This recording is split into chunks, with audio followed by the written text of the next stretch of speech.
উদ্বোধনের আগেই ধসে পড়া গাজীপুর সিটি কর্পোরেশনের কাশিমপুর ধনঞ্জয়খালী এলাকার সড়ক পরিদর্শন করেছেন এলজিআইডি প্রতিমন্ত্রী মীর শাহে আলম। সাময়িক বরখাস্ত করেছেন প্রকল্পের পরিচালক হারুনুর রশিদ এবং প্রকৌশলী শামসুর রহমানকে। দুপুরে স্থানীয় সরকার মন্ত্রণালয়ে সহকর্মীদের নিয়ে প্রতিমন্ত্রী ওই এলাকা পরিদর্শন করেন। অভিযুক্তদের বিরুদ্ধে সরাসরি ব্যবস্থা নেন। জানান, বিভিন্ন গণমাধ্যমে প্রচারিত সংবাদ দেখে প্রধানমন্ত্রী তারেক রহমান তাকে এই নির্দেশনা দিয়েছেন। প্রাথমিক তদন্তে নিম্নমানের সামগ্রী ব্যবহারের তথ্য পাওয়া গেছে বলে জানান প্রতিমন্ত্রী। সড়কটি পরিদর্শন শেষে তিনি গাজীপুর সিটি কর্পোরেশনের প্রশাসক শওকত হোসেন সরকারের কাছে দুই কর্মকর্তার সাময়িক বরখাস্তের চিঠি হস্তান্তর করেন। এছাড়াও আগের সব কমিটি বিলুপ্ত ঘোষণা করে 7 সদস্য বিশিষ্ট একটি উচ্চ পর্যায়ের নতুন কমিটি গঠন করেন প্রতিমন্ত্রী।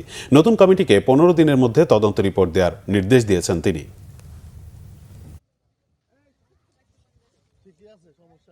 এই প্রজেক্টের কাজের দেখভালের দায়িত্ব যিনি ছিলেন এই জোনের নির্বাহী প্রকৌশলী শামসুর রহমান এবং পিডি হারুনুর রশিদকে আমরা সাময়িকভাবে বরখাস্ত সিদ্ধান্ত নিয়েছি যে তারা সাময়িকভাবে বরখাস্ত থাকবে এবং ঠিকাদারি প্রতিষ্ঠানের ব্যাপারে আপাতত তারা এই কাজ করতে পারবে না।